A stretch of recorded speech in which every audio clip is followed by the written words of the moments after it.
দেখেন তো এই মিষ্টিটা দেখতে অনেক লোভনীয় লাগছে না? বাজারে কেনা দামে দামি মিষ্টির চেয়ে এটা কোনো অংশে কম না। এর জন্য আমি প্রথমে 2টে বিটরুট নিয়েছি। বিটরুটগুলো ভালোভাবে ধুয়ে মুছে পরিষ্কার করে নিয়ে সেগুলো আমি ছিলে নিই, ভালোভাবে ছিলে পরিষ্কার করে ধুয়ে নিয়ে আবার ওইটা আমি সুন্দর করে কেটে নিই। আমি 4 ভাগে ভাগ করে নিয়েছি যাতে আমার গ্রেট করার সুবিধা হয়। এরপর আমি এগুলো সুন্দরভাবে গ্রেটার দিয়ে গ্রেট করে নিই।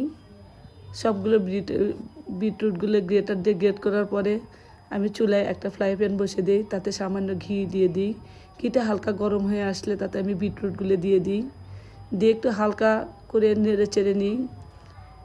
2 মিনিটের মতন নেড়ে চেড়ে রান্না করে নিলেই যাতে বিটরুটের গন্ধটাও থাকবে না, অনেকেই বিটরুটের গন্ধ পছন্দ করে না।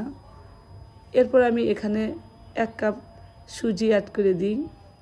সুজিটা আপনারা বাড়িয়ে বা কমিয়ে দিতে পারেন আপনাদের পছন্দ মতো।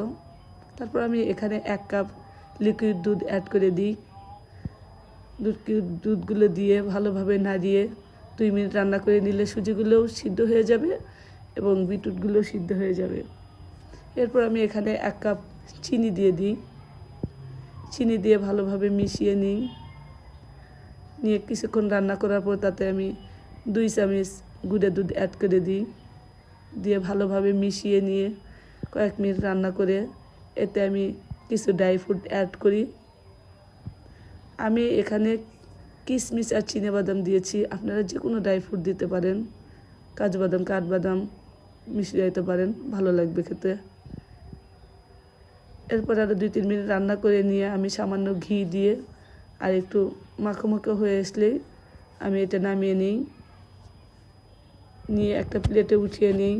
দিয়ে হালকা যখন ঠান্ডা হয়ে আসে তখন আমি চামচের সাহায্যে কেটে কেটে ছোটো ছোটো করে লাড্ডুর শেপ দিয়ে নিই।